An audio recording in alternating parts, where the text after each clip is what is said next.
Préparons dimanche. Préparons dimanche. Une méditation de la parole de Dieu sur les radios Maria des langues françaises.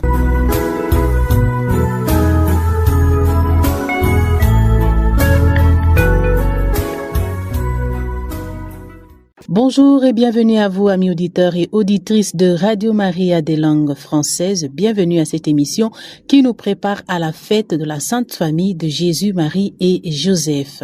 Les lectures nous vous seront proposées par Régine Paipai et l'évangile du jour sera proclamé par le Père Roger Wawa, directeur de Radio Maria RDC. Il va aussi nous proposer la méditation. À présent, suivons les lectures. Première lecture. Ton héritier sera quelqu'un de ton sang. Lecture du livre de la Genèse au chapitre 15, versets 1 à 6, puis au chapitre 21, versets 1 à 3. En ce jour-là, la parole du Seigneur fut adressée à Abraham dans une vision. Ne crains pas, Abraham, je suis un bouclier pour toi. Ta récompense sera très grande. Abraham répondit, Mon Seigneur Dieu, que pourrais-tu donc me donner si je m'en vais sans enfant et l'héritier de ma maison c'est Eliezer de Damas? Abraham dit encore, Tu ne m'as pas donné de descendance et c'est un de mes serviteurs qui sera mon héritier. Alors cette parole du Seigneur fut adressée à Abraham. Ce n'est pas lui qui sera ton héritier, mais quelqu'un de ton sang. Puis il le fit sortir et lui dit, Regarde le ciel et compte les étoiles si tu le peux. Et il déclara, Telle sera ta descendance. Abraham eut foi dans le Seigneur et le Seigneur estima qu'il était juste. Le Seigneur visita Sarah comme il l'avait annoncé. Il agit pour elle comme il l'avait dit. Elle devint enceinte et elle enfanta un fils pour Abraham dans sa vieillesse, à la date que Dieu avait fixée. Et Abraham donna un nom au fils que Sarah lui avait enfanté. Il l'appela Isaac. Parole du Seigneur. Le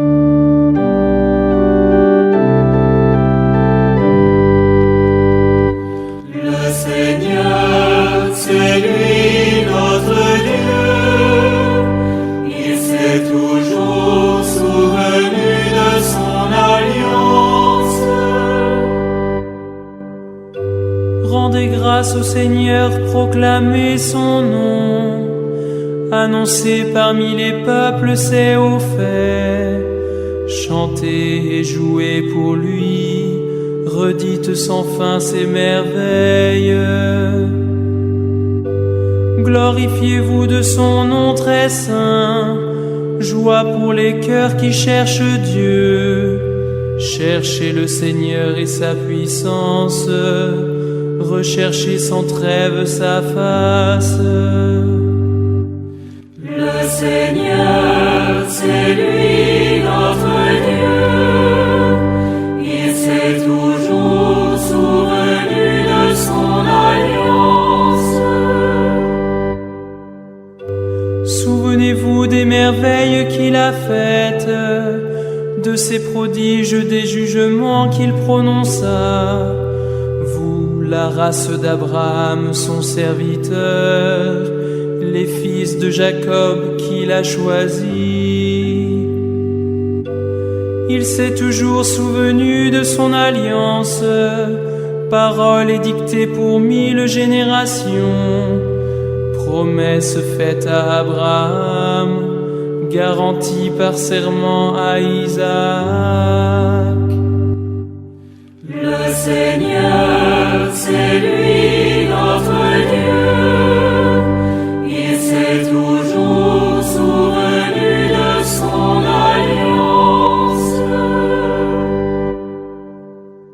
Deuxième lecture. La foi d'Abraham, de Sarah et d'Isaac. Lecture de la lettre aux Hébreux au chapitre 11, verset 8, puis verset 11 à 12, et enfin le verset 17 à 19. Frères, grâce à la foi, Abraham obéit à l'appel de Dieu.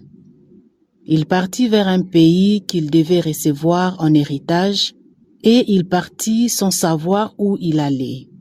Grâce à la foi, Sarah, elle aussi, malgré son âge, fut rendue capable d'être à l'origine d'une descendance parce qu'elle pensait que Dieu est fidèle à ses promesses. C'est pourquoi, d'un seul homme déjà marqué par la mort, a pu naître une descendance aussi nombreuse que les étoiles du ciel et que le sable au bord de la mer, une multitude innombrable. Grâce à la foi, quand il fut soumis à l'épreuve, Abraham offrit Isaac en sacrifice. Et il offrait le Fils unique, alors qu'il avait reçu les promesses et entendu cette parole. C'est par Isaac qu'une descendance portera ton nom. Il pensait en effet que Dieu est capable même de ressusciter les morts. C'est pourquoi son Fils lui fut rendu. Il y a là une préfiguration. Parole du Seigneur.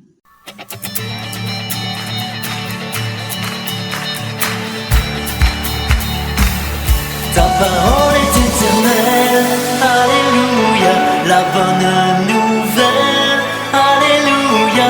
Ta parole est éternelle, alléluia, la bonne nouvelle, alléluia. Ta parole est éternelle, alléluia, la bonne nouvelle, alléluia. Ta parole est éternelle, alléluia, la bonne nouvelle, alléluia. Ta parole est éternelle, alléluia, la bonne nouvelle, alléluia. Ta parole est éternelle, alléluia, la bonne nouvelle, alléluia.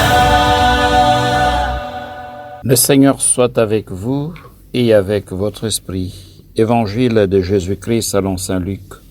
Gloire à toi Seigneur, au 2e chapitre du 22e au 40e verset. Quand fut accompli le temps prescrit par la loi de Moïse pour la purification, les parents de Jésus l'amenèrent à Jérusalem pour le présenter au Seigneur, selon ce qui est prescrit dans la loi.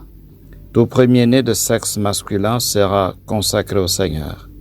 Il venait aussi offrir le sacrifice prescrit par la loi du Seigneur.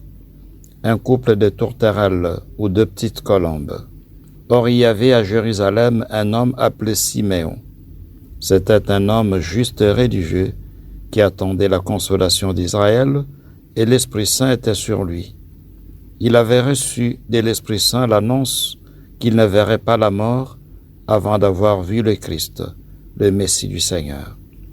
Sous l'action de l'Esprit, Siméon vint au temple, au moment où les parents présentaient l'enfant Jésus pour se conformer au rite de la loi qui les concernait. Siméon reçut l'enfant dans ses bras, et il bénit Dieu en disant : « Maintenant, ô Maître souverain, tu peux laisser ton serviteur s'en aller en paix selon ta parole. Car mes yeux ont vu le salut que tu préparais à la face de peuple, lumière qui se révèle aux nations et donne gloire à ton peuple Israël. » Le père et la mère de l'enfant s'étonnaient de ce qui était dit de lui. Siméon les bénit, puis il dit à Marie sa mère : « Voici que cet enfant provoquera la chute et le relèvement de beaucoup en Israël. Il sera un signe de contradiction, et toi ton âme sera traversée d'un glaive. Ainsi seront dévoilées les pensées qui viennent du cœur d'un grand nombre. » Il y avait aussi une femme prophète, Anne, fille de Phanuel, de la tribu d'Aser. Elle était très avancée en âge. Après 7 ans de mariage, demeurée veuve, elle était arrivée à l'âge de 84 ans. Elle ne s'éloignait pas du temple, servant Dieu jour et nuit dans le jeûne et la prière.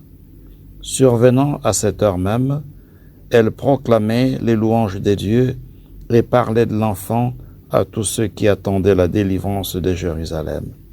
Lorsqu'ils eurent achevé tout ce que prescrivait la loi du Seigneur, ils retournèrent en Galilée, dans leur ville de Nazareth. L'enfant, lui, grandissait et se fortifiait, rempli de sagesse, et la grâce de Dieu était sur lui. Acclamons la parole de Dieu. Louange à toi, Seigneur Jésus. Chers auditeurs, chers internautes, aujourd'hui nous célébrons la fête de la Sainte Famille. Après avoir célébré la Nativité, et nous sommes encore durant le temps de Noël, voici que notre regard doit s'élargir. Depuis Noël, nous sommes concentrés sur le bébé de la crèche, l'enfant Jésus. Nous le contemplons chaque jour, depuis le 25 décembre. Mais aujourd'hui, l'Église nous invite à élargir notre horizon. Notre regard doit s'orienter vers ceux qui sont autour de l'enfant Jésus, notamment Saint Joseph et la Vierge Marie. Cet enfant n'est pas seul. Il est né dans une famille. Il a un père, le père adoptif, et une mère, la Vierge Marie.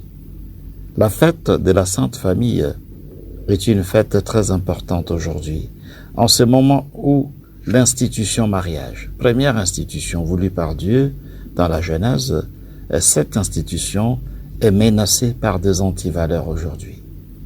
Nous devons prier, beaucoup prier pour l'Église, pour nos familles en général, les familles humaines, pour que par l'intercession de la Sainte Famille, de Joseph, de Marie et de l'enfant Jésus, nos familles humaines soient des familles qui, par leur façon de vivre, glorifient le Seigneur et contribuent ainsi à l'épanouissement de tout être humain sur le plan spirituel et même sur le plan social. Dans la première lecture tirée de la Genèse, Genèse 15 de 1 à 6 puis 21 de 1 jusqu'à 3, Abraham reçoit la promesse d'un enfant et même d'une descendance nombreuse. C'est un souci lorsque un couple, un homme et une femme se marient, ils ont besoin de la progéniture biologique. Il y a des couples aujourd'hui qui ont parfois des problèmes de conception. Ils se sont mariés, ils sont ensemble depuis quelques mois, quelques années, mais il n'y a pas de progéniture biologique. C'est un souci. Et à l'époque d'Abraham, le problème s'est posé aussi. Abraham lui-même est passé par là. Il a épousé Sarah, mais sans enfant. La première lecture nous montre que l'enfant est un don de Dieu. L'enfant est un don de Dieu. Sarah et Abraham n'ont pas d'enfant, mais ils auront un jour un enfant, et puis d'autres enfants. Abraham en aura un peu plus, jusqu'à 8 enfants, parce qu'il aura d'autres enfants avec Ketura. Mais, au moins avec Sarah, ils auront Isaac. Et nous savons comment ils ont pu avoir Isaac. C'est parce que, justement, un jour, Abraham a reçu des inconnus. 3 personnes inconnues, il les a reçues au moment de partir, après qu'il a accueilli favorablement ces 3 personnes, il leur a donné à manger et à boire, il s'est occupé d'eux. Au moment de partir, ces personnes ont promis à Abraham un enfant. L'année prochaine, au même moment, votre femme aura un enfant. Et finalement, Isaac est venu. L'enfant est un don de Dieu. Les enfants dans nos familles sont des dons de Dieu. Il faut accueillir des enfants comme tels, comme dons de Dieu. Qu'est-ce que ça veut dire par là? C'est-à-dire, c'est Dieu qui donne les enfants. Et comme dons de Dieu, il faut les éduquer en tenant compte de Dieu, de la volonté de Dieu. Pas de la volonté des hommes, mais la volonté de Dieu. Parce que la vie ne peut venir que de Dieu. Quand une femme conçoit et enfante, eh bien, c'est parce que Dieu l'a voulu. Voilà pourquoi l'enfant est un don de Dieu, et comme don de Dieu, il faut l'encadrer, il faut l'éduquer en tenant compte de la volonté de Dieu, en tenant compte de ce que l'Église nous demande de considérer comme élément important dans l'éducation d'un enfant. Le secret de la Sainte Famille. Le Nazareth réside dans l'obéissance. C'est une famille obéissante. Et aujourd'hui, nos familles humaines ne peuvent s'épanouir que si il y a obéissance. à l'égard de Dieu, obéissance à la parole de Dieu. C'est ce qui fait progresser une famille. C'est ce qui permet à une famille de s'épanouir sur tout le plan, sur le plan spirituel, humain et social. Dans la deuxième lecture, Hébreux 11, 8e verset, puis 11e verset jusqu'au 12e et du 17e verset jusqu'au 19e, il est question justement de l'obéissance d'Abraham. Obéissance d'Abraham qui nous invite nous aussi à emboîter les pas à Abraham, c'est-à-dire à vivre en tenant compte de la volonté de Dieu. L'homme ne peut être heureux que si il vit conformément à la volonté de Dieu. Si il fait ce que Dieu veut, eh bien c'est la source de bonheur. Le bonheur n'est possible que si on est attentif à la volonté de Dieu, on obéit à la parole de Dieu. En dehors de cela, eh bien, l'humanité risque de prendre un chemin qui conduit dans le gouffre. L'humanité n'a d'avenir que si nous sommes obéissants à la parole de Dieu, à ce que dit cette parole, c'est-à-dire la Bible. Au cas contraire, l'humanité prend un itinéraire qui peut nous conduire dans le gouffre. L'obéissance. Voilà pourquoi, dans l'évangile Luc 2, de 22 à 40, Marie et Joseph obéissent. Il y a des lois dans la société, des lois religieuses. Ils obéissent à cela. Ils amènent leur enfant au temple pour le présenter au temple. À l'époque de Jésus, ce n'était plus obligatoire de présenter le fils premier-né au temple. Mais eux, ils le font parce que c'est une famille très pieuse. Ils amènent leur enfant au temple parce que l'enfant est un don de Dieu. Donc, si vous avez un enfant, si vous avez des enfants, considérez cela comme don de Dieu. Il faut donc les présenter au Seigneur, c'est-à-dire les orienter vers Dieu, leur assurer une éducation qui est aussi religieuse. La dimension religieuse de l'éducation au niveau des familles. C'est ce que nous montre l'Évangile. Marie et Joseph vont éduquer leur enfant, ils vont l'encadrer, et dans cet encadrement, il y a la dimension religieuse qui est primordiale.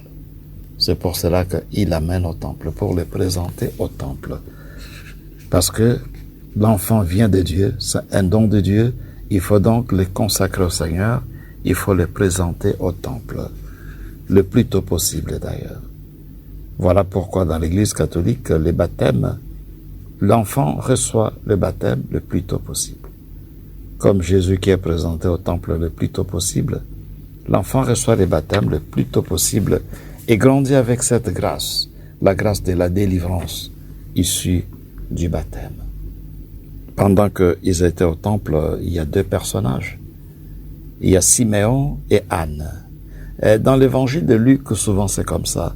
Luc nous présente souvent un homme et une femme. Parce qu'il veut montrer comment est-ce que, aux yeux de Dieu, l'homme vaut autant que la femme vaut autant que l'homme. On se rappelle déjà dans le premier chapitre de son évangile, il nous a présenté un homme et une femme qui ont reçu la visite du même ange. Zacharie qui reçoit la visite de Gabriel, de l'archange Gabriel au temple, Marie qui recevra la visite du même archange à Nazareth. Un homme et une femme qui bénéficient de même grâce. Ça, c'est l'évangile de Luc. En Luc 2, c'est la même chose aussi, et qui vont accueillir Jésus au temple. Un homme et une femme, Siméon et Anne. Parce que, comme je le disais, Luc veut nous montrer que l'homme vaut autant que la femme et la femme vaut autant que l'homme. Ces deux personnages nous donnent un bel exemple, l'accueil du Seigneur. Ils ont accueilli le Seigneur, chacun selon ce que Dieu lui a donné. Siméon et Anne, puissions-nous accueillir le Seigneur. Le temps de Noël, c'est le temps de l'accueil du Seigneur. Comme Anne et Siméon accueillent Jésus, puissions-nous accueillir Jésus dans nos cœurs. Jésus est né à Bethléem il y a plus de 2000 ans, mais chaque fois que nous célébrons sa nativité, nous implorons la grâce du Seigneur pour que l'enfant Jésus naisse dans nos cœurs. afin que nos cœurs viennent des demeures de Dieu et que nous puissions dire comme Saint Paul, je vis mais ce n'est plus moi qui vis, c'est le Christ qui vit en moi. Que le Seigneur vous bénisse et vous garde sous sa constante protection, le Père, le Fils et le Saint-Esprit. Amen. Bonne fête de la Sainte Famille à vous tous. Merci, Père Roger, pour cette méditation. Amis auditeurs, auditrices de Radio Maria des langues françaises, c'en est fini de cette émission. C'est la fin de cette émission Préparons dimanche. Merci de l'avoir suivi et très bonne fête de la Sainte Famille de Jésus, Marie et Joseph dans vos familles. À très bientôt. C'était Préparons dimanche. Une méditation de la parole des dieux sur les radios Maria des langues françaises. Prochain rendez-vous samedi à la même heure sur la même fréquence.